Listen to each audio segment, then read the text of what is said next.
ಮಡಿಕೇರಿಯ ಆಟೋ ಮಾಲೀಕರು ಹಾಗೂ ಚಾಲಕರ ಸಂಘದ ಆಶ್ರಯದಲ್ಲಿ ಗಣರಾಜ್ಯೋತ್ಸವ ಪ್ರಯುಕ್ತ ಏರ್ಪಡಿಸಲಾಗಿರುವ ಕ್ರೀಡಾಕೂಟದಲ್ಲಿ ತಾರೀಖು 13ರಂದು ಕ್ರಿಕೆಟ್ ಪಂದ್ಯಾಟಕ್ಕೆ ಚಾಲನೆ ನೀಡಲಾಯಿತು. ಸಂಘದ ಜಿಲ್ಲಾಧ್ಯಕ್ಷ ಡಿಎಚ್ ಮೇದಪ್ಪ ಕ್ರಿಕೆಟ್ ಆಡುವ ಮೂಲಕ ಪಂದ್ಯಾಟಕ್ಕೆ ಚಾಲನೆ ನೀಡಿದರು.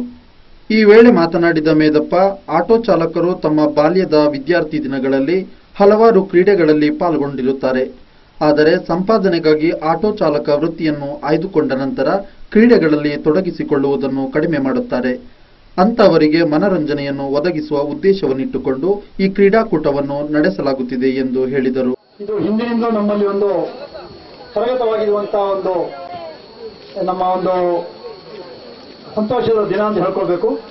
ಯಾಕೆಂದ್ರೆ ರಿಕ್ಷಾ ಚಾಲಕರೆಂದರೆ ಕೇವಲ ಹುಟ್ಟಿನಿಂದಲೇ ರಿಕ್ಷಾ ಚಾಲಕರಲ್ಲ, ಒಂದು ವಿದ್ಯಾರ್ಥಿ ಜೀವನವನ್ನು ಮುಗಿಸಿ ತದನಂತರ ದಿನಗಳಲ್ಲಿ ದುಡಿಮೆಯ ದೃಷ್ಟಿಯಲ್ಲಿ ಕೆಲವರು ರಿಕ್ಷಾ ಚಾಲಕರಾಗಿ ನಾವು ಈ ತರ ನಮ್ಮ ಜೀವನ ಸಾಗಿಸ್ತಾ ಇದ್ದೀವಿ.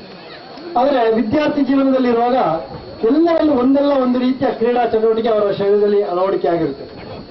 ಆದರೆ ಅದನ್ನ ಯಾವಾಗ ಉದ್ಯೋಗ ನಿಮಿತ್ತ ನಾವು ಮತ್ತೆ ನಮ್ಮ ಜೀವನವನ್ನು ಮುಂದುವರಿಸ್ತೀವೋ ಆಗ ಅದೆಲ್ಲ ನಶಿಸಿ ಹೋಗ್ತಾ ಬರುತ್ತೆ. ಆದರೆ ಅದು ಒಂದು 50 ವರ್ಷದ ನಂತರ ನಶಿಸಿ ಹೋಗುವಂಥದ್ದು ಸ್ವಾಭಾವಿಕ.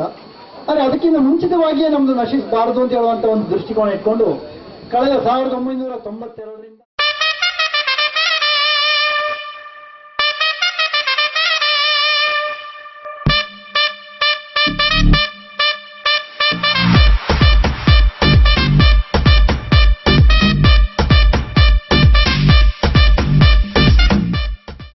ವೇದಿಕೆಯಲ್ಲಿ ಆಟೋ ಚಾಲಕರ ಸಂಘದ ಮಡಿಕೇರಿ ತಾಲೂಕು ಅಧ್ಯಕ್ಷ ಡಿ ಜೋಸೆಫ್, ತೀರ್ಪುಗಾರರಾದ ಯಾಲ್ದಾಳ್ ಹರೀಶ್ ಹಾಗೂ ಸಂಘದ ಪದಾಧಿಕಾರಿಗಳು ಉಪಸ್ಥಿತರಿದ್ದರು.